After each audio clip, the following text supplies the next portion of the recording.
Music is an important part of my life. It keeps me going. I can't even go to the corner shop without taking my headphones with me because I always need something to listen to as I walk to the shop. But more importantly, hip hop and jazz are easily my favorite genres of music. Yeah, I like metal, EDM, drums and bass, and other genres and subgenres of music, but I listen to primarily hip hop.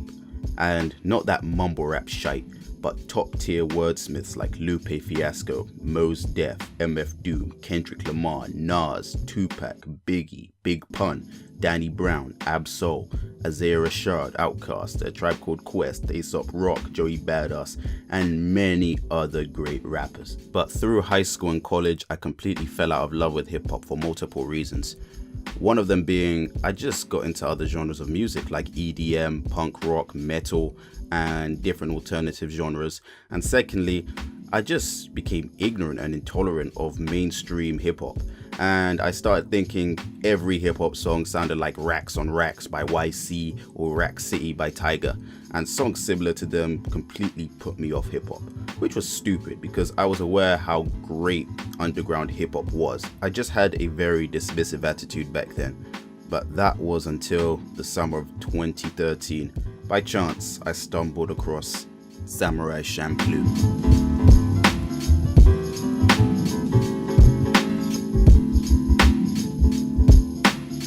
First of all, let me do a quick summary of the series.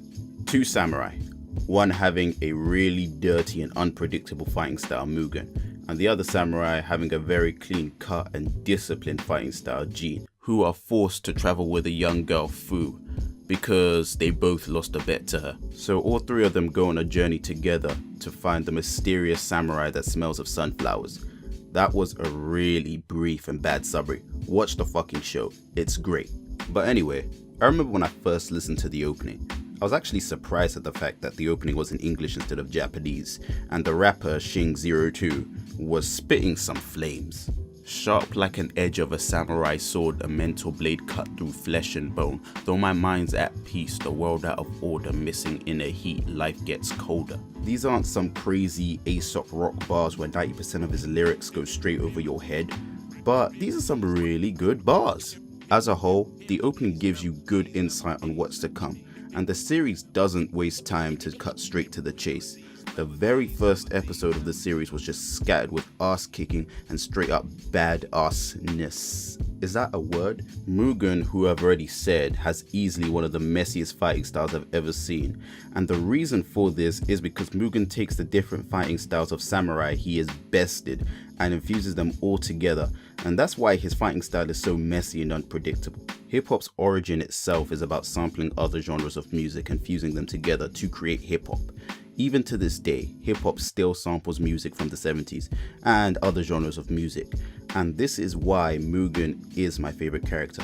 Mugen's movements are almost like he's breakdancing to the beat, and his I don't give a fuck, reckless attitude that usually ends up with Mugen killing somebody and asking questions later is the reason why me and many other people love Mugen as a character so much.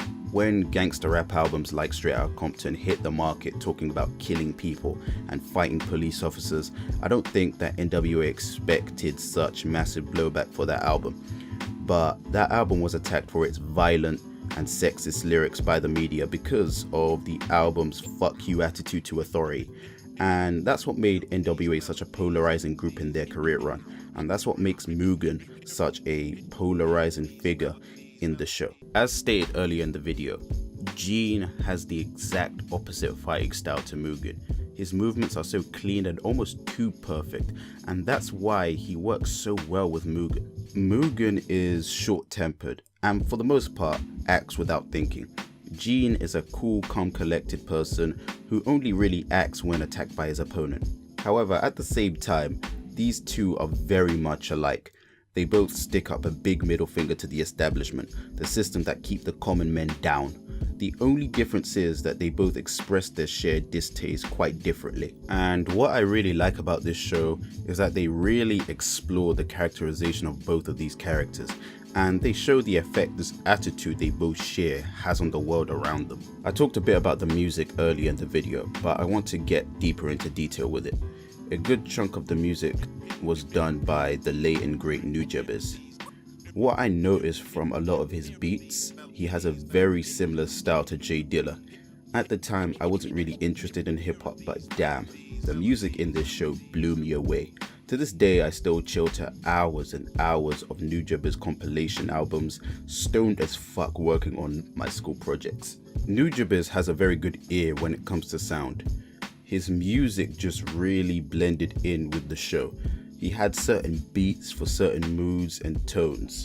Music, but in this example, hip hop, is all about trying to put together a puzzle. Some samples just don't fit the certain drum break you want, so you change the sample or drum break to fit the beat. I've started making some trashy beats on my new YouTube channel, check them out. My favorite track from Nujabes is definitely Aurorian Dance, just because of the simplicity of the beat. It has such a chill vibe that gets you thinking back to a good time in your life.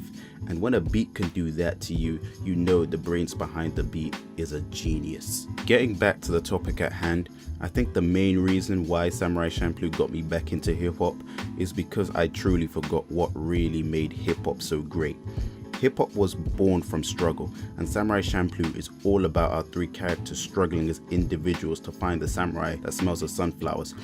But to top it off, it's about overcoming their own personal struggles. Hip hop was and still is about telling your story, and I got blinded by the crap I hear on the radio, which isn't all that bad to be fair. There are some catchy hip hop tracks on the radio. I just think some of the lyrics are shit. But at the end of the day, music like that isn't made for me. It's made for people who go to the club. Samurai Champloo is a great show, and I do advise people to check it out. Whether you're a hip hop head like me or you don't like hip hop at all, it's irrelevant because it's still a great show. Anyway guys, this is the Tasteless Stoner, and I am out.